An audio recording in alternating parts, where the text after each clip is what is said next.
Class चल रहा था 20/11/1967 सोमवार को पहले पेज के मध्यांत में बात चल रही थी। घोर अंधियारा और घोर सौंधरा।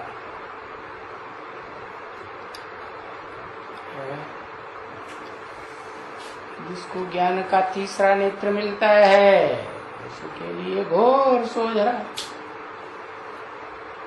ज्ञान का तीसरा नेत्र नहीं मिला, इन्हीं आंखों से देखता है, इन्हीं आंखों में बुद्धि जाती है, मन जाता है, और जो आंखों का प्राप्ति है उसमें बुद्धि जाती है, मन जाता है। तो घोर अंधेरे में है या रोशनी में? अंधेरे में है। बताया कि सतयुग में तो घोर अंधेरा नहीं होता होगा ना, वहां तो घोर सुधरा। क्योंकि ब्रह्मा का दिन और ब्रह्मा की रात गाई हुई है ना। ब्रह्मा माने ज्ञान चंद्रमा। आधा समय रोशनी में रहता है और आधा समय अंधेरे में रहता है। नहीं रहता? रहता है। तो जो ज्ञान चंद्रमा ब्रह्मा आधा समय रोशनी में रहता है, तो वो रोशनी की दुनिया ही तो बनाएगा ना। कौन सी दुनिया? जहां अज्ञान अंधेरे का नाम निशान नहीं होता। रोशनी ही रोशनी, ज्ञान ही ज्ञान है। तो ज्ञान की रोशनी तो सुख ही सुख है। तो सतयुग में चंद्रमा की ये दिखाते हैं 16 कला संपूर्ण, इतनी रोशनी। तो सतयुग में जो निर्माण किया ज्ञान चंद्रमा ने सुख का, कितना निर्माण किया, कितनी लिमिट, 16 कला संपूर्ण से है। अरे भाई, जितना खुद अर्जन करेगा उतना ही तो अपने बच्चों को देगा। कमाई कम करेगा तो देगा भी कम देगा।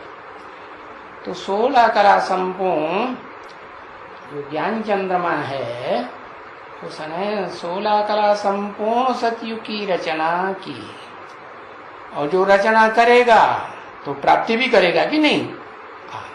तो पहले 16 कला संपूर्ण कृष्ण की आत्मा वो ही बनती है। कौन? वो ब्रह्मा जो चतुर्मुखी ब्रह्मा कहा जाता है। ऐसा चतुर्मुखी चारों युगों में है। जैसे 4 दिशाएं होती है ना, तो चारों दिशाओं में उसका आधिपत्य है। कैसे? कि चारों मुखों को संगठित कर लेता है। नहीं तो अपने संगठन में बांध लेता है, तो आधिपत्य हो गया ना चारों युगों में। तो बताया कि सतयुग में कोई नहीं कहेगा हम अज्ञान अंधेरे में है, हमको ज्ञान की रोशनी दो। ज्ञान का सूरज प्रत्यक्ष करो। तो वहां होता ही है, संपूर्ण सूरज होता है। 24 घंटे रोशनी देता है, या 12 घंटे रोशनी और 12 घंटे रात अंधेरा? क्या होता है सतयुग में? 24 घंटे रोशनी। जैसे आज की दुनिया में भी मिसाल है, नॉर्थ पोल और साउथ पोल पर 6 महीने का दिन होता है ना। तो ऐसे ही सतयुग और त्रेता आधा कल्प 2500 वर्ष रोशनी ही रोशनी है। सूर्य जैसे छिपता ही नहीं। तो बताया कि वहां कोई नहीं पुकारता है कि हम अंधेरे में इंसान हैं और हमको आकर के ज्ञान का सूरज चमका दे। अरे वो तो वहां तो चमकता ही रहता है, नहीं? हाँ, तो बताया वहां इंसान तो पक्के इंसान है ना, आत्म की स्थिति की शान में ही तो रहते हैं ना, कि कोई भूल जाता है? हाँ, वहां 24 घंटे आत्म की स्थिति की शान। अरे क्या सोते नहीं है? अरे सोता कौन है?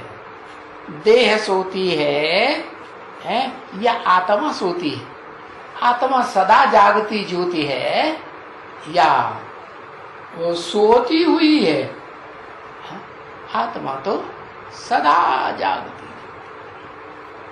तो जो आत्माएं सतयुग में देव आत्माएं थी, सदा जागती ज्योति थी, उनके सोने का तो सवाल। और सोता कौन है? थकान होती है तो सोता है, बहुत भाग दौड़ करेगा ना, इधर जाओ उधर जाओ, ये जाओ वो जाओ, ये करो वो करो, देह का ही धंधा ज्यादा, तो थकान होगी कि नहीं? और थकान होगी तो फिर नींद भी, हाँ नींद भी ज्यादा आएगी। तो ऐसा कुछ वहां सतयुग त्रेता में, स्वर्ग की दुनिया में, राम कृष्ण की दुनिया में ऐसा कुछ भी अंधेरा और उसका रिजल्ट दुख होता है, सुख ही सुख। बाद में पिछाड़ी में देखो, जब द्वैतवादी द्वापर युग आता है दैत्यों का, बता दिया ना किसका का देव युग? दैत्यों का, दिति की संतान। दिति माने है, दिति माने खंडित हो गई, जिसका ब्रह्मचर्य खंडित हो गया। हाँ, कैसे खंडित हो गया? अनेकों से आंख लड़ाना, अनेकों की बातें सुनना, विविचारी ज्ञान सुनना, एक से सुनना नहीं, दिल लगा के, मन लगा के। नहीं तो दिल में दिल लग जाता है, बस उसी से बातें करने की दिल होती है कि नहीं है? लेकिन विविचारी, विविचारी माने ज्ञान इंद्रियों से भी खंडित और कर्म इंद्रियों से भी खंडित। कर्म इंद्रियों में मुख्य इंद्रिय कौन सी है? काम इंद्रिय। तो काम इंद्रिय से द्वैतवादी द्वापर युग में सबसे पहले खंडित हो जाती है। कौन? दिति। हाँ, तो वो दिति जो है, उससे जो संतान पैदा होती है वो दैत्यों की संतान। दिति की संतान बताया ना, ब्रह्मा की संतान ब्राह्मण, एक मात्रा बड़ी ना। शिव की संतान शैव, एक मात्रा बड़ी ना।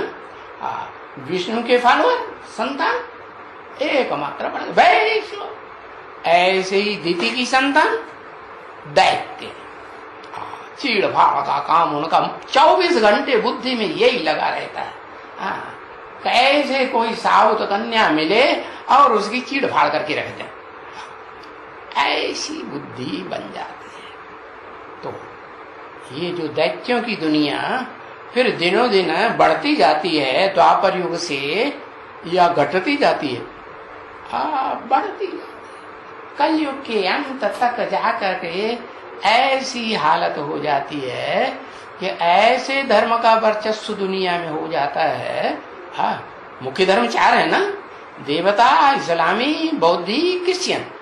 तो क्रिश्चियन धर्म के जो सहयोगी आते हैं कलयुग में, वो फिर तो अति कर देते हैं, चीड़ फाड़ की, बस उनका धंधा ही है, उनकी दृष्टि ही ऐसी रहती है। इसको खोखला करो, इसको खोखला करो, इसकी चीड़ फाड़ करो, खुद उससे सुख बहुत उन्हें मिलता है। क्या सुख मिलता है कि दुख मिलता है? अरे शेर है, खूंखार जानवर है ना, तो जानवर को धंधा क्या है?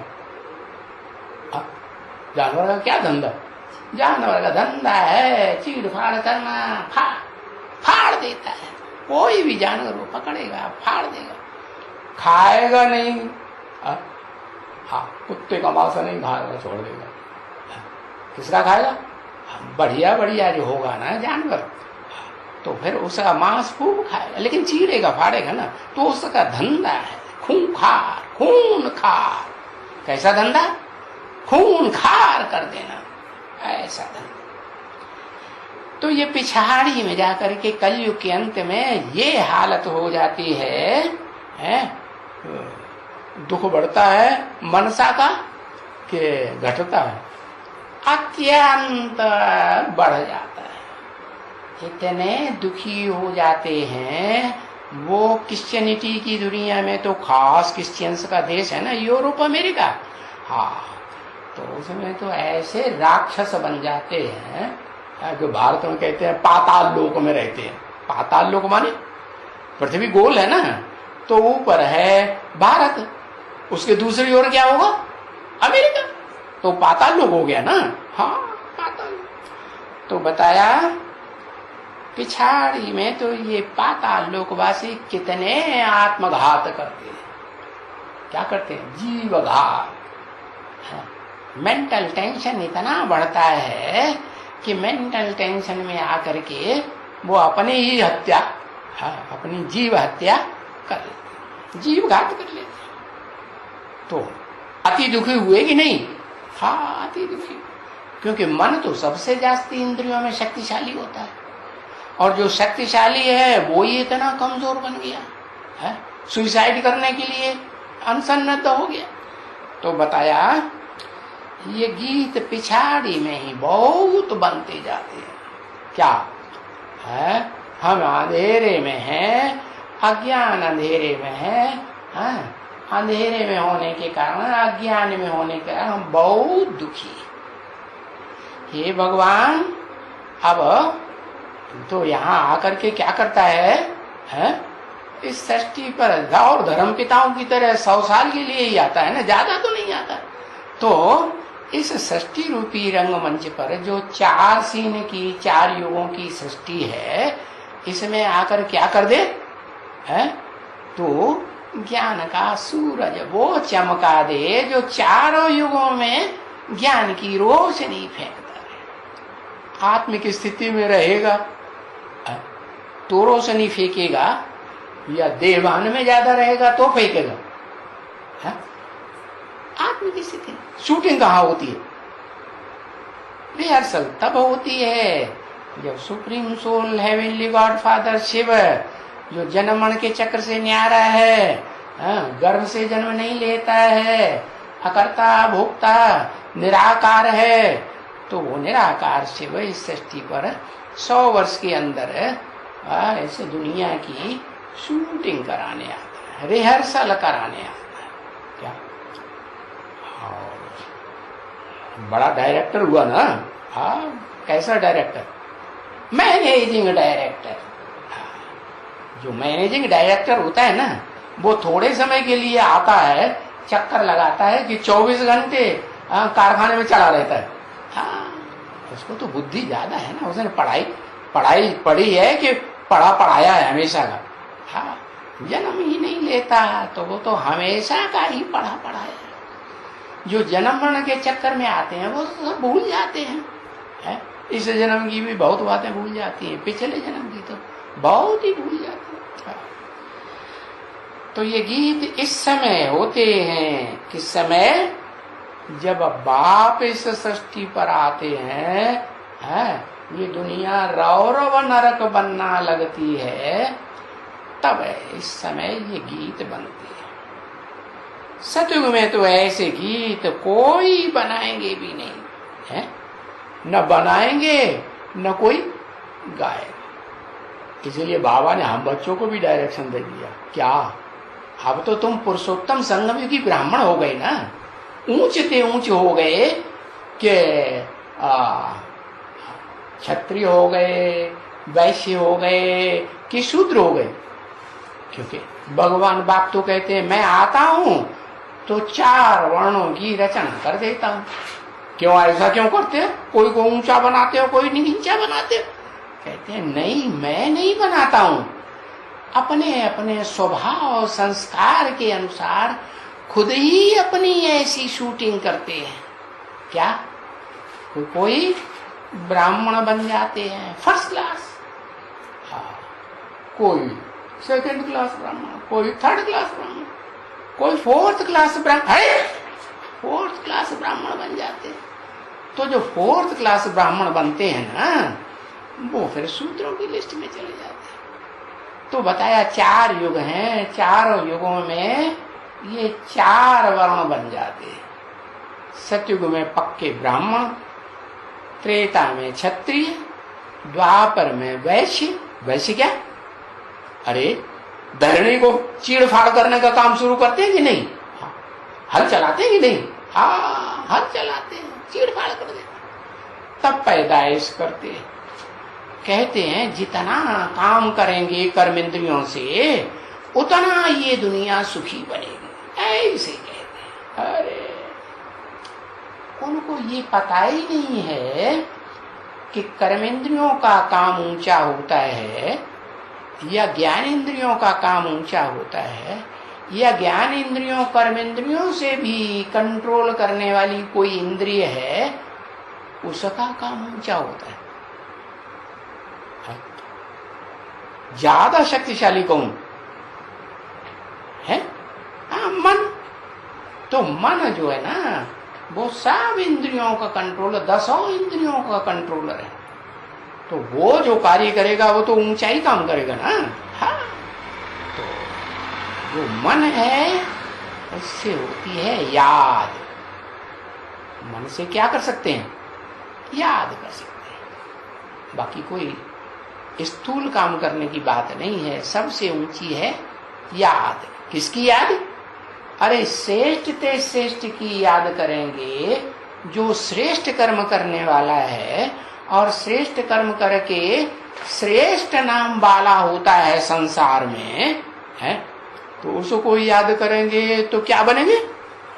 श्रेष्ठ बनेंगे। और जो भ्रष्ट कर्म करने वाले हैं, दुख देने का कर्म करने वाले, अच्छा कर्म क्या होता है? सुख देना या दुख देना? है? सुख देना अच्छा कर्म। तो जो सुखदायी काम करते हैं, हाँ, वो स्वर्ग में ज्यादा सुख भोगेंगे, और दुखदायी काम करते हैं तो दुख भोगेंगे।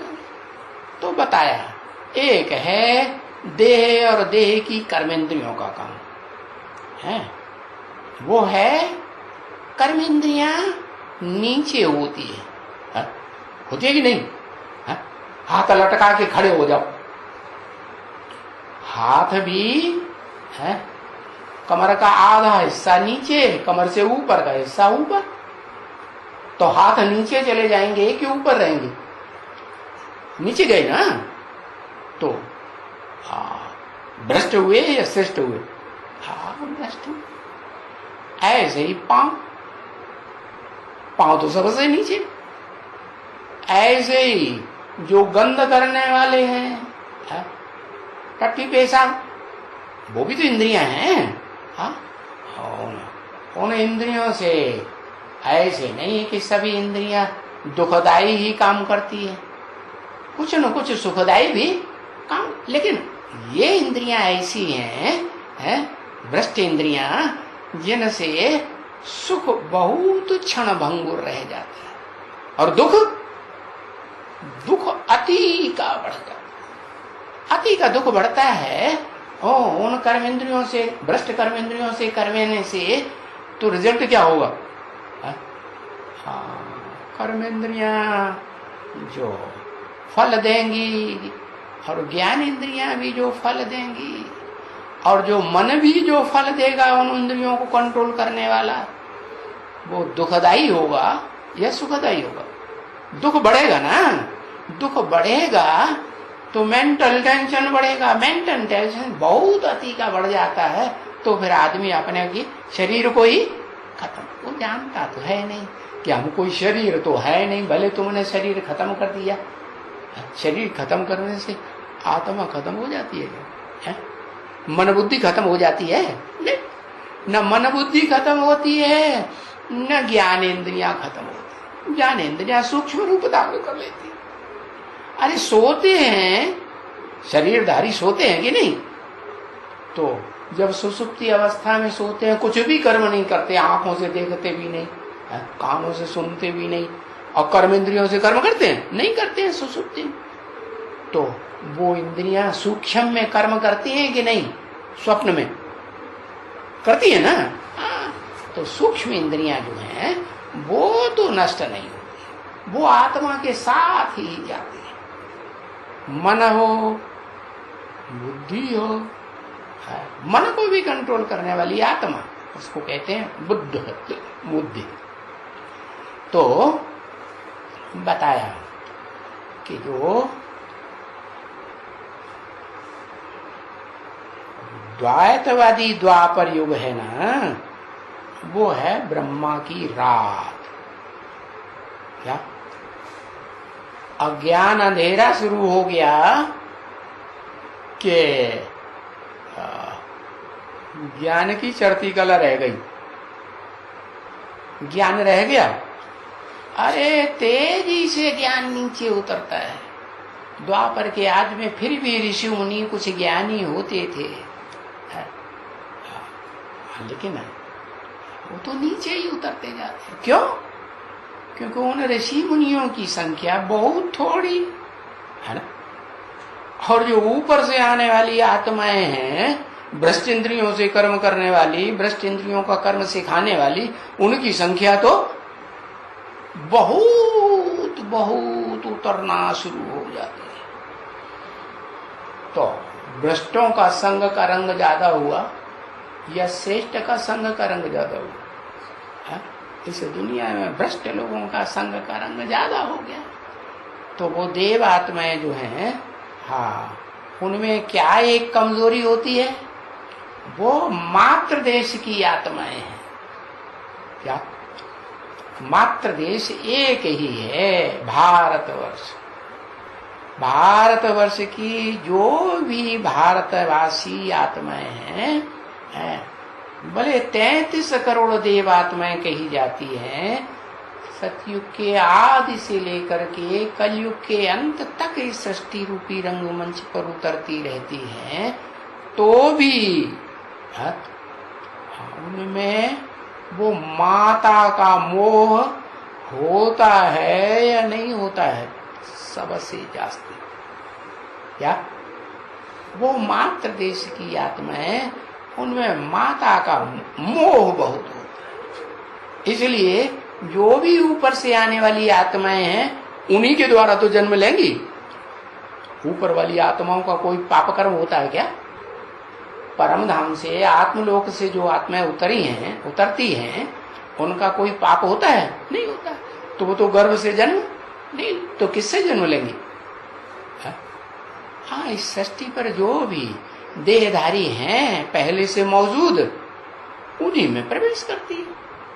तो वो तो सृष्टि के आदि से लेकर के कलयुग के अंत तक वो मात्र देश वाली आत्माएं, भारतवासी आत्माएं, वो उतरती रहती हैं, और ऊपर से उतरने वाली आत्माएं उनमें प्रवेश करती हैं।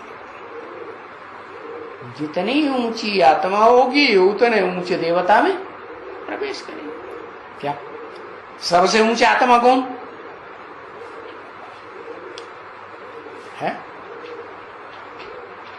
अरे सबसे ऊंचा आत्मा शिव, प्रजापिता लड्डू, प्रजापिता कहता है। प्रजापिता क्यों लिख दिए? हाँ, शिव। शिव माने कल्याणकारी। शिव अकेला नहीं शिव कहना चाहिए, कहना चाहिए सदा शिव, सदा कल्याणकारी। या कभी कभी जब पूछा जाए तब बताओ, सदा कल्याणकारी या कभी कल्याणकारी और कभी अकल्याणकारी? नहीं, सदा कल्याणकारी। तो वो ऊंचते ऊंच आत्मा जो है, वो इस सृष्टि पर है। जैसे धर्म पिताएं पहले जन्म में उतरते हैं ना, पहला शरीर जो धारण करते हैं ना, तो उसमें 100 साल का ज्यादा से ज्यादा पार्ट बजाते हैं और अपना धर्म स्थापन करते हैं। उन धर्म पिताओं ने किसको फॉलो किया? हाँ, सुप्रीम सोल बाप को फॉलो किया, जो सत धर्म की स्थापना करने वाला है। अब सबसे ऊंचे ते ऊंचा, 100% सच्चा, वो तो सुप्रीम सोल सदा शिव है, हेवनली गॉडफादर है। वो इस सृष्टि पर गर्भ से जन्म तो लेता नहीं, इसलिए देह का सुख नहीं भोगता। भोगता है? नहीं भोगता, वो आत्मा का सुख भोगता है। आत्मा माने आत्मा भी कैसी? आत्मा एक होती है मन बुद्धि वाली, और एक आत्मा ऐसी जो सिर्फ बुद्धि की ही प्रधानता होती है। लेकिन वो जब इस सृष्टि पर आती है तो आप समान बनाती कि नहीं? तो एक आत्मा को जरूर आप समान बना जाती है, जिसे कहते हैं तीसरा नेत्र बुद्धि का नेत्र, त्रिनेत्री। तो वो आत्मा भी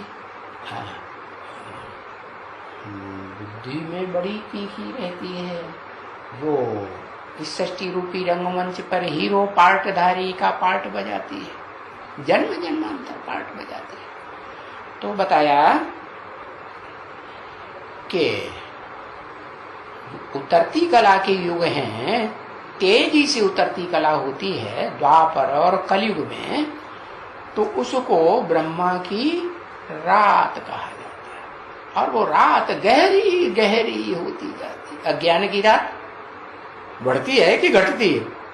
बढ़त है, घटती है, बढ़ती ही चली जाती है। इतनी बढ़ती जाती है कि किसी को कुछ दिखाई नहीं पड़ता, क्या करें क्या नहीं करें। जो सुइसाइड करने के लिए तैयार हो जाते हैं या सुइसाइड करते हैं ना, उन्हें कुछ दिखाई पड़ता है क्या करना चाहिए क्या नहीं करना चाहिए? कुछ नहीं दिखाई, बस उन्हें ये दिखाई पड़ता है बस शरीर को खत्म कर। अब ये तो जानते ही नहीं, तुम देह नहीं हो, तुम तो आत्मा हो, और आत्मा तो है वो तो मन बुद्धि रूप है, मन बुद्धि स्वरूप है। और उस मन बुद्धि में वो इंद्रियां भी समाई हुई। मन जो है जिन इंद्रियों को कंट्रोल करता है, वो इंद्रियां मन बुद्धि रूपी आत्मा के साथ शरीर छोड़ करके साथ ही जाती। हाँ, ऐसी कोई आत्माएं हैं जो सुसाइड करती हैं या दूसरों की हत्या कर देती हैं, देह की, जीव की हत्या करती है ना, तो फिर वो आत्माएं जो हैं हत्या करने वाली दूसरों की या अपनी हत्या करने वाली, तो वो आत्माओं को कुछ समय के लिए सूक्ष्म शरीर मिलता है। क्या? उस सूक्ष्म शरीर से जैसे स्वप्न में आत्मा भटकती रहती है, इधर उधर दुनिया में भटकती है ना, हाँ, क्या शरीर छोड़ देती है? शरीर तो रहता है। तो ऐसे ही वो आत्माएं तो शरीर छोड़ करके बस इस दुनिया में भटकती रहती है, भटकती। हाँ, उनमें भी कोई अच्छी आत्माएं, अच्छी तो थोड़ी होंगी ना, हाँ, उनको कहते हैं फरिश्ताई आत्माएं नंबरवार। और कुछ ऐसी आत्माएं हैं जिनका फर्श वाली दुनिया से रिश्ता टूटता ही नहीं। क्या? भले शरीर छूट गया या देह छूट गई, लेकिन देह का रिश्ता छूटता नहीं छूटता है। तो वो आत्माएं सूक्ष्म शरीर से भटकती रहती है, भटकती रहती है, दुख पाती रहती है, क्योंकि देह से तो दुख ही मिलता है ना जास्ती। देह की स्मृति में रहेंगे तो दुख मिलेगा या सुख मिलेगा? या आत्म की स्मृति से दुख मिलता है? आत्म की स्मृति से सुख, और देह की स्मृति से दुख मिलता है। तो बताया कि वो ब्रह्मा की रात कही जाती है, जिसमें द्वापर युग से नीचे उतरते उतरते जन्म लेते लेते सब आत्माएं जो हैं क्या इतनी नीचे उतर जाती हैं कि घोर अज्ञान अंधकार में उतर करके कुछ भी उन्हें दिखाई नहीं पड़ता, जैसे पत्थर बुद्धि बन जाती, लक्कड़ बुद्धि कहो। हाँ। तो बताया सतयुग में तो सबकी ज्ञान ज्योति जगी रहती है, वो तो ब्रह्मा का दिन है ना। और ब्रह्मा की जो रात है, द्वैतवादी द्वापर युग दैत्यों का, फिर कलयुग में राक्षसों का है। हाँ, तो वहां सबकी ज्ञान की ज्योति बुझ जाती है, बुझने लगती है, एकदम अज्ञान अंधकार में आ जाती है आत्मा। और तुम बच्चों को तो नंबरवार ज्ञान का तीसरा नेत्र तो बाप आकर देते ही, देते हैं कि नहीं देते हैं? किनको है? तुम बच्चों, इन बच्चों को नहीं, इनको जो बाजू में बैठे, पहले नंबर में कौन बाजू में बैठा है? शिव बाप बोलते हैं इन बच्चों को मैं ज्ञान नहीं सुनाता हूं, मैं इस ब्रह्मा को नहीं सुनाता हूं, क्या मैं तो तुम बच्चों को सुना। तो तुम किसे कहा जाता है? जो सन्मुख बैठ के सुनते हैं, मुख के सामने। माने शिव बाप को तो अपना मुख नहीं है, लेकिन जिस मुख में परमानेंटली प्रवेश करते हैं मुकर्रर रूप से, उस रथ के सन्मुख बैठ करके सुनते हैं, तो वो सन्मुख बच्चे के लिए कहा तुम बच्चे हैं। तुम बच्चों को तो तीसरा नेत्र बाप देते हैं ना, ज्ञान का तीसरा नेत्र नहीं देते हैं? देते हैं, नंबर बाहर देते हैं। अब जैसी जैसी पढ़ाई पढ़ोगे, जैसा जैसा पुरुषार्थ करोगे, है? अरे पढ़ाई है ना, तो उसमें सब्जेक्ट होते हैं, कौन कौन से? ज्ञान, योग, धारणा, सेवा, है? इन चारों सब्जेक्ट में जितना होशियार बनेंगे, है? तो तुम बच्चे जो है वो उसका रिजल्ट भी अच्छा पाएंगे।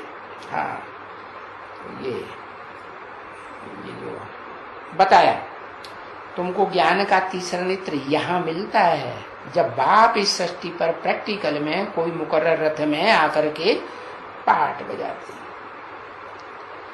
हैं। और तो कोई दुनिया में तुमको ये ज्ञान का तीसरा नेत्र दे ही नहीं सकता, सिवाय एक के।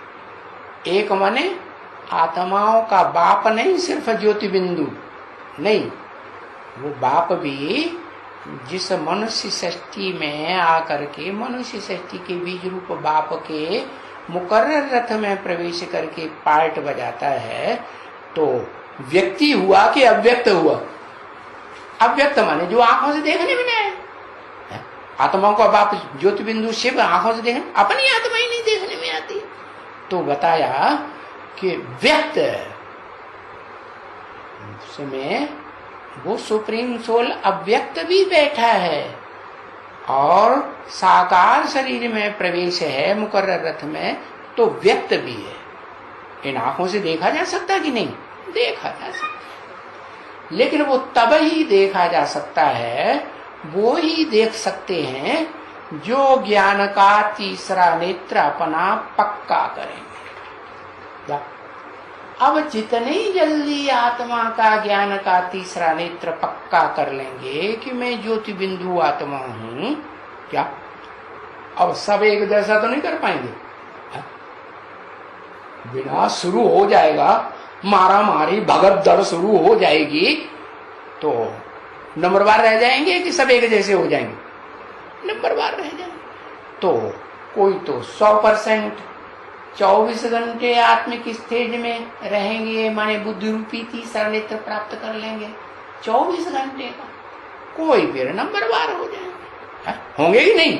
हाँ, तो वो नंबरवार बनने वालों में भी तुम बच्चे हो, जो ज्ञान का तीसरा नेत्र तुमको बाप आकर देते हैं। बाप के सिवाय और कोई नहीं दे सकता तीसरा नेत्र, क्योंकि ज्ञान का सागर तो एक ही बाप है। क्या कहा? ऐसे नहीं कि ज्ञान सूर्य चैतन्य आकर के तुमको ज्ञान का नेत्र दे देते हैं सीधा। वो क्यों नहीं दे सकते? है? हाँ, वो दे सकते हैं, देते भी हैं, क्योंकि तुम बच्चे जानते हो इस मनुष्य सृष्टि में जो बड़े बड़े ज्ञानी हैं, जिन ज्ञानियों को दुनिया की बड़ी बड़ी जेंट्री फॉलो करती है कि नहीं? जो फॉलो करती है वो बुद्धिमान आत्माएं होती हैं या बुद्धू होती हैं? हाँ? बुद्धू होती है, बुद्धिमान होती हैं। तो बुद्धिमान आत्माएं जो फॉलो करती हैं, तो जिसको फॉलो करती हैं धर्म पिता को, वो धर्म पिता जो है, वो धर्म पिता भी प्रयास तो यही करता है। कोई भी धर्म पिताएं जो हैं, इस सृष्टि के 10 मुख्य धर्म है ना, एकदम 100% आस्तिक से लेकर के 100% नास्तिक का धर्म पिता है ना। तो वो 10 प्रकार की धारणा वाले धर्म पिता हैं, मुखिया, हाँ, वो प्रैक्टिस तो यही करती है। क्या क्या प्रैक्टिस करती है? कि हम निराकार को ही याद में रहें। क्योंकि उन्हें भी पता तो चल जाता है ना कि दुनिया की सबसे शक्तिशाली सोल है, सबसे शक्तिशाली आत्मा कौन है? हाँ, एक ही आत्मा है, सुप्रीम सोल, जो सदा निराकारी स्टेज में रहती है। तो वो प्रयास तो यही करते हैं, कोशिश ऐसे ही करते हैं कि उसको याद करें। हाँ, खींच के भी याद करते हैं, हठ योग से भी याद करते हैं। हठ योग से याद करेंगे तो ज्यादा दुखी होंगे, ज्यादा दुख प्राप्त होगा, कठिनाई ज्यादा होगी या कम कठिनाई होगी? हाँ, ज्यादा कठिनाई। ये बात गीता में भी लिखा है, देहवद्भिर्वाप्यते। क्या? जो निराकारी स्टेज है वो देहधारियों के द्वारा बड़ी कठिनाई से वो प्राप्त की जा सकती है। क्योंकि जो दूसरे धर्म के लोग हैं ना, इस्लामी हो, बौद्धी हो, क्रिश्चियन हो, है, और उनके फॉलोअर्स धर्म पिताएं हो या उनके फॉलोअर्स हो, वो तो ये समझते रहे जन्म जन्मांतर कि हम तो देह हैं। क्या क्या समझते रहे? देह समझते रहे। इसलिए देह को सुरक्षित करके जमीन में गाड़ करके रखते हैं। क्या? कि अल्लाह ताला आएंगे, गॉड फादर आएंगे तो वो हमको जमीन दोज से जगाएंगे और हम मुर्दे में से निकल करके जिंदा हो करके खड़े हो जाएंगे, कयामत के समय में आएंगे। ऐसी उनकी धारणा। अरे वो ये समझते नहीं है कि ये मिट्टी से बनी हुई जो देह है, पृथ्वी, जल, वायु, अग्नि, आकाश, ये पृथ्वी मिट्टी है ना, तो मिट्टी से ये बनी हुई जो देह है ये तो मिट्टी में मिल जाएगी। तुम भले संभाल के रखो, उनकी कबर बना के रखो सीमेंट की। अरे सीमेंट की नहीं तो सोने की वो उनको घर बना के रखो, लेकिन वो तो फिर भी सड़ जाएगी कि रह जाएगी? वो सड़ जाएगी। तो बताया कि उनकी बुद्धि में जन्म जन्मांतर ये नहीं बैठता है कि हम ज्योति बिंदु आत्मा। बड़ी मुश्किल से जब ताबड़तोड़ विनाश शुरू, अपने सर के ऊपर डंडा बजने लगता है विनाश का, महाविनाश का, अरे अब तो एटम बम बस हमारे ऊपर फटने लगा, तब घबराते हैं। और घबराहट में आकर क्या करते हैं फिर? घबराहट सरेंडर कर देते हैं। भारत, जो भारतवासी है ना, जो मानते हैं कि हम आत्मा हैं, हम सिर्फ देह है नहीं, तो 33 करोड़ देवताएं क्या मानते हैं? यही मानते हैं कि हम तो आत्मा भी है और देह भी है, लेकिन मुख्य क्या चीज है देह में? आत्मा। तो आखिरकार फिर भारत को सरेंडर कर दिया। फिर क्या हुआ? अरे फिर पछताए होत का जब चिड़िया चुंग गई खेत। क्या? हाँ, वो चिड़िया जो ज्ञान युग के पंखों से उड़ती है ना, कोई बहुत ऊंची उड़ती है, कोई नीची नीची स्टेज में उड़ती है ना, ज्ञान की परी कह दो, तो वो परियां और सारा ले गई, सारा ज्ञान चुंग गई है। जो असली ज्ञान की चीज थी कि मैं आत्मा हूँ, मुझ आत्मा का बाप ज्योति बिंदु परम पिता परमात्मा है, और उसको तभी अच्छी तरह से प्राप्त कर सकेंगे जब हम अपन को ज्योति बिंदु आत्मा समझें। और ज्योति बिंदु आत्मा समझ करके जो ज्योति बिंदु की स्टेज में टिकने में 100% परफेक्ट जो हो जाएगा मनुष्य सृष्टि का बीज रूप आदम, तो फिर उसके सहयोग से हमें क्या होगा? हम भी क्या करेंगे? हम भी उसके संग के रंग से, चले देह का ही संग करेंगे तो भी हम आत्मिक स्थिति में आकर के प्राप्ति करेंगे या नहीं करेंगे? आत्मिक स्थिति में आएंगे और फिर ज्यादा से ज्यादा उस परमात्मा पार्ट जिसे कहा जाता है, परमात्मा, आत्माओं के बीच में परम पार्टधारी हीरो आत्मा, का जितना संग करेंगे, भले देह का ही संग ज्यादा करें, छोटी ज्योति बिंदु आत्मा सूक्ष्म नहीं याद आए तो भी देह भी याद आए बड़ा रूप, तो भी क्या होगा, हमारा कल्याण होगा या नहीं होगा? हो ही। संग के रंग की बलिहारी है या नहीं? सत्य संग की बलिहारी है या झूठ संग की बलिहारी? तो उसकी देह भी सत्य है इस दुनिया में। सत्य माने अविनाशी, जिसका कभी विनाश नहीं होता। और असत्य माने असत्य माने जैसे गीता में ना असते विद्यते भावो ना भावो विद्यते।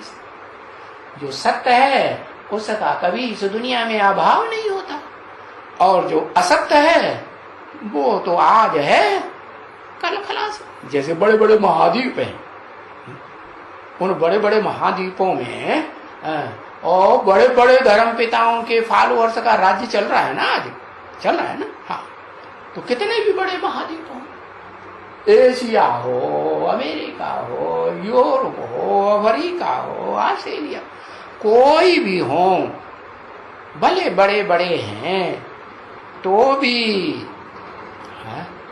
उनका विनाश होता है या नहीं होता है? कि वो इस सृष्टि पर बने रहेंगे? नहीं बने रहेंगे। ये जो सागर है ना, ज्ञान सागर, जिस ज्ञान सागर से, जिसे एक ही ज्ञान सागर से तुम ढेर के ढेर 500-700 करोड़ बच्चे प्राप्ति करते हो, क्या करते हो कि नहीं? चाहे सन्मुख बैठने वाले हो, चाहे सन्मुख बैठने वाले नहीं हैं, आधार मूर्त आत्मा है, चाहे बहुत दूर रहने वाले हैं, लेकिन प्राप्ति किससे करते हैं? मुक्ति, जीवन मुक्ति की प्राप्ति एक व्यक्तित्व ही से प्राप्ति करते हैं, जो व्यक्त रूप में इन आंखों से देखने में भी आता है, निराकार भी है, लेकिन उस निराकारी को शिव सदा शिव आकर के हेवनली गॉड फादर आप समान क्या बना के जाते हैं? निराकारी बना करके, निर्विकारी निरहंकारी बनाकर जाते हैं। तो बताया कि जो और धर्म पिताएं हैं वो तो इसी गुमान में रहते हैं कि इस दुनिया में हम बड़े बड़े जमीन के मालिक हैं, बड़े जमींदार हैं, इतने बड़े बड़े जो महाद्वीप हैं पर हमारा कब्जा है। अमेरिका वाले समझेंगे ना ऐसे? हाँ, अफ्रीका वालों के ऊपर यूरोप वासियों का अधिकार रहा कि नहीं? हाँ, तो वो कहेंगे कि हाँ ये हमारा अधिकार। या अफ्रीका वालों के ऊपर मुसलमानों का भी अधिकार, इस्लामियों का अधिकार रहा ना, तो वो कहेंगे इन बड़े बड़े जो हैं उन पर हमारा अधिकार। हाँ, और एशिया का जो बड़ा हिस्सा है भारत को छोड़ करके, वो भी क्या समझते हैं? अरे चीन भी नास्तिक बन गया। हाँ, और ये सारे ही जितने हैं यहाँ, कजाकिस्तान, ये पाकिस्तान, ये सारे क्या हैं? ये सब नास्तिक है। किसी आस्था का, किसी साकार के ऊपर आस्था है उनको इस दुनिया में? किसी के ऊपर आस्था नहीं। जिसकी आस्था होगी तो फिर उसकी लल्लो चुप्पो आदि से अंत तक करेंगे कि नहीं? अरे वो किसी की लल्लो चुप्पो नहीं करता। जो उनकी देह को सुख देगा, जब तक देगा तब तक लल्लो चप्पो, और जब सुख देने का काम बंद कर देगा, दूध की मक्खी की तरह निकाल के फेंक देगा, तो बस एकदम बुद्धि उनकी हट जाती है। तो देखो किसी साकार के ऊपर विश्वास करते हैं? नहीं करते। नास्तिक हुए, आस्तिक हुए, नास्तिक। तो वो ज्ञान सागर एक ही है इस सृष्टि रूपी रंगमंच पर सदा काल पार्ट बजाने वाला है, जिससे तुम बच्चों को ज्ञान का तीसरा नेत्र मिलता है। अच्छा, उससे हमको ज्ञान का तीसरा नेत्र मिलता है। कोई बच्चे कहें हमको मिलता है उससे, तो उसको किससे मिलता है? वो जिससे लेता है हम भी उसी से लेंगे। ऐसा अहंकार कोई को आ सकता है कि नहीं? तो जो धर्म पिता हैं और हैं बाद में आने वाले, supreme soul God father, heavenly God father के बाद आते हैं, उनको यही अहंकार रहता है कि हम तो जो ऊंच निराकार हेवनली गॉड फादर है, हम तो उसको मानते हैं, हम किसी साकार देवी देवता को नहीं मानने वाले। हाँ, और अगर कुछ मानेंगे भी तो फिर जो ऐसे हैं जो फरिश्ता बन गए, जिनका फर्श की दुनिया वालों से, साकार शरीरधारियों से कोई रिश्ता नहीं है, हम उन फरिश्ताओं को मानते हैं। जैसे उनमें मुख्य है जबराइल, तो वो जबराइल की बड़ी मिन्नत करेंगे, बार बार आवाहन करेंगे, बार बार याद करेंगे। तो उनकी शूटिंग करने वाले ब्राह्मणों की दुनिया में कोई होंगे कि नहीं अभी? हाँ, वो भी है। क्या सूर्यवंशी और चंद्रवंशी जो ब्राह्मण बनते हैं, वो ब्राह्मण तो क्या उन गिरती कला वालों में उतने ज्यादा प्रभावित नहीं होते। उनमें भी सूर्यवंशी तो बिल्कुल प्रभावित नहीं होते, वो तो अपने धर्म के पक्के रहते। ये सच रूपी जो झाड़ है ना अनेक धर्मों का, उसमें वो तो सिर्फ एक ही तने में रहते हैं, नीचे से ऊपर तक जो एक ही तना जाता है, सत्य सनातन देवी देवता सनातन धर्म का पक्का सूर्यवंशी तना, उसी में रहते। बाकी जो दूसरे हैं चंद्रवंशी, वो चंद्रमा को फॉलो करने वाले हैं। तो चंद्रमा को फॉलो करने वाले जो हैं, वो तो चंद्रमा दिन में भी रहता है और रात में भी रहता है।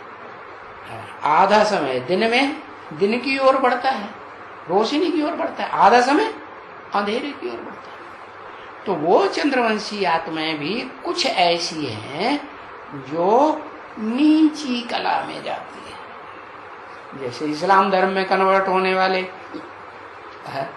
देवात्माएं, और बौद्धी धर्म में कन्वर्ट होने वाली देवात्माएं, ये 33 करोड़ के अंदर ही हैं सब। हाँ, तो ऐसे नंबरवार हैं। बौद्धी धर्म में कन्वर्ट होने वाले, क्रिश्चियन धर्म में कन्वर्ट होने वाले, या तो उनके जो सहयोगी धर्म बाद में आते हैं उनमें कन्वर्ट होने वाले, वो भी हैं। तो बताया, तो जो कन्वर्ट होने वाले देवात्माएं हैं, वो तो सतयुग में भी बाद में आएंगे, बाद की पीढ़ियों में, कि पहले आ जाएंगे? बाद के जन्मों में आते हैं। क्यों आते हैं? क्योंकि शिव बाप जिस मुकर्रर रथ में आते हैं, उस मुकर्रर रथ को बाद में पहचानते हैं या पहले पहचानते हैं? नंबरवार हैं। जो इस्लामी धर्म में कन्वर्ट होने वाले होंगे विधर्मी, वो पहले पहचानेंगे, और जो पहले पहचानेंगे विधर्मियों में कन्वर्ट होंगे, और फिर जब ताबड़तोड़ इस दुनिया का महाविनाश होगा तो क्या करेंगे? क्या करेंगे? हैं? कुछ करेंगे कि नहीं? वो फिर पहले मरेंगे। कहां से? इस्लाम धर्म से अपनी मौत कर लेंगे। मौत कर लेंगे माने श्रद्धा विश्वास हट जाएगा। इसीलिए बाबा ने कहा पहले कौन मरेंगे? पहले इस्लामी मरेंगे। वो इस्लामी नहीं, जो अपने धर्म के पक्के होते हैं, वो इस्लाम धर्म की आत्माएं हैं, जो मातृ देश की आत्माएं हैं, भारत को मानने वाली भारतवासी हैं, भारत के ऊपर जिनकी श्रद्धा विश्वास है, तो वो आत्माएं जो हैं वो पहले अपनी जो 2500 साल से धारणाएं बनाते चले आते थे, उन धारणाओं को धक्क से छोड़ेंगे और किधर आ जाएंगी? देवी देवता सनातन धर्म की तरफ झुक जाते हैं। तो वो ज्ञान सागर को जल्दी पहचानेंगी विधर्मियों के बीच में या बाद में पहचानेंगी? हाँ, विधर्मियों के बीच में वो ही सबसे पहले पहचानेंगे। तो वो ज्ञान सागर एक ही है जो तुम्हें ज्ञान का तीसरा नेत्र देता है। नंबर 1, ज्ञान के सागर अनेक तो नहीं होते है? भले खंड खंड कर दिया है सागर को है? जब से ये महाद्वीप इस सृष्टि पर समंदर से बाहर आए हैं और उनमें उनकी फॉलोअर्स की जेंट्री बढ़ी तो उन्होंने अपना अपना सागर भी बंटवारा, लेकिन वास्तव में तो सागर एक ही है। सारे ही दुनिया के जितने भी सागर हैं एक ही सागर से सबका कनेक्शन है, सभी सागरों से के कनेक्शन कट है, कनेक्शन एक ही सागर का है ना। हाँ, तो बताया ज्ञान के सागर अनेक नहीं होते हैं जिसे सागर कहा जाता है। हाँ, महा शब्द लगाए देते हैं, महासागर, जैसे ब्राह्मण में लगा देते हैं ना महाब्राह्मण। कर्म कैसे करते हैं? महाब्राह्मण नीच कर्म करते हैं कि ऊंच कर्म करते हैं? नीच कर्म करते हैं तो वो ऐड हो जाते हैं, भले हैं तो ब्राह्मण ना, तो ब्राह्मणों के साथ ऐड हो गए। ऊंच ब्राह्मण जिंदगी भर नीच कर्म करते गए और अंत में जाकर के जो ऊंची कैटेगरी के ब्राह्मण हैं उनसे जुड़ गए, तो क्या हुए? महाब्राह्मण हुए ना। तो नीचे हुए, नीचे होंगे या ऊंचे होंगे? नीचे, ऊंचे, ऊंचे। अच्छा, ऊंचे कैसे? लास्ट में जाके जुड़े ना, तो नीचे ही ब्राह्मण हुए ना, तो महाब्राह्मण। ऐसे ही कहते हैं महाविष्णु। क्या महाविष्णु माने? जो महान के महान विष्णु है कहा जाता है। लेकिन कर्म, कर्म कैसे करता है?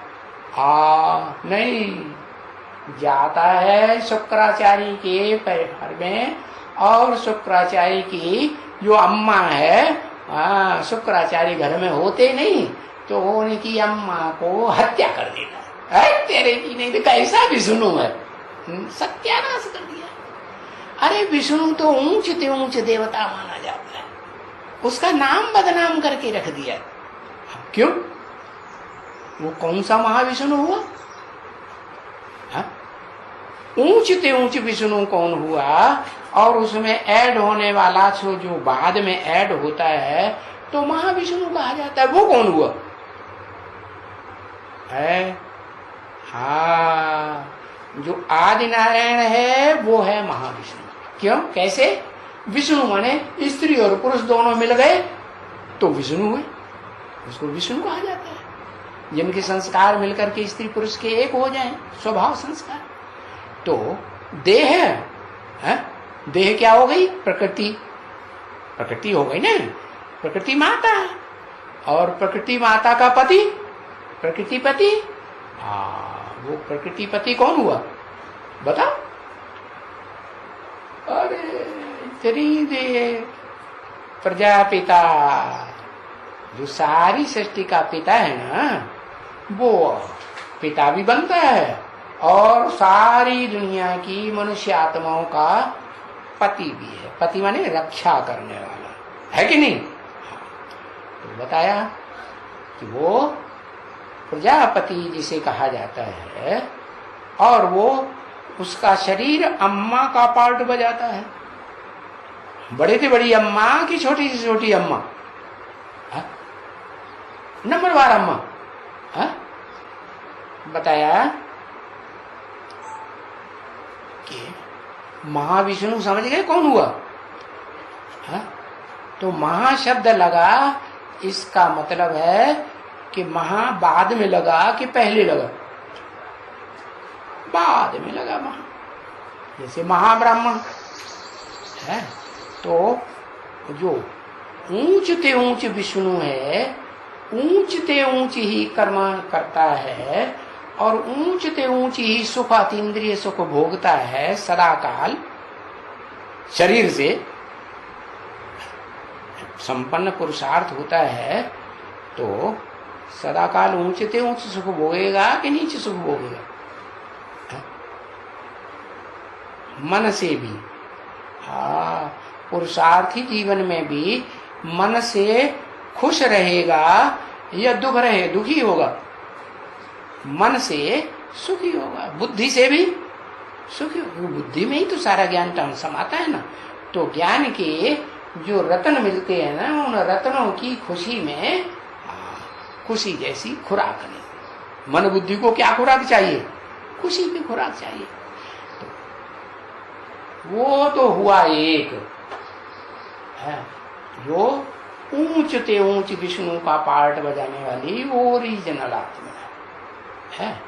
लेकिन एक ऐसी भी आत्मा है जो अपने स्वरूप को पहचान तो लेती है, क्या कि मैं भी विष्णु रूप धारण करने वाली हूं, लेकिन चोला स्त्री है। क्या स्त्री चोला है या पुरुष चोला? स्त्री चोला। तो स्त्री चोला होने के कारण जो शिव बाप उसमें मुकर्रर रूप से प्रवेश कर पाएंगे? नहीं कर सकते। एक तो चोला भी स्त्री, और जन्म जन्मांतर के जो जन्म भी हैं वो कौन से? स्त्री के या पुरुष के? है स्त्री के पुरुष या जन्म। तो स्त्री के ही स्वभाव संस्कार, स्त्री का ही चोला। तो माता के संस्कार होंगे या पिता के संस्कार होंगे? देह से माता के संस्कार। क्या आत्मा तो पुरुष होती है, लेकिन आत्मा में भी माता के संस्कार ज्यादा। जन्म जन्मांतर के स्वभाव संस्कार उस आत्मा में कौन से पड़े हुए हैं? कौन सा जन्म लेने के? स्त्री चोले।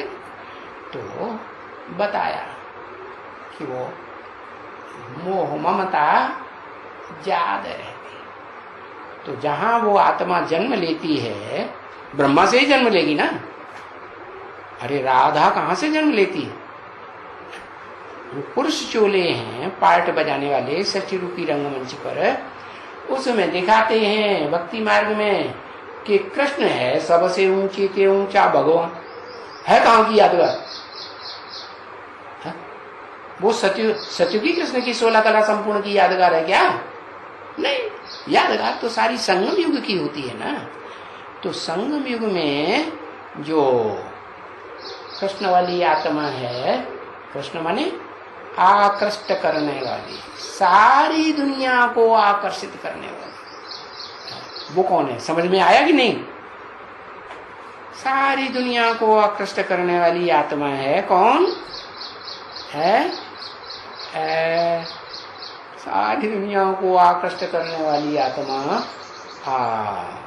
शिव बाप नहीं, शिव बाबा।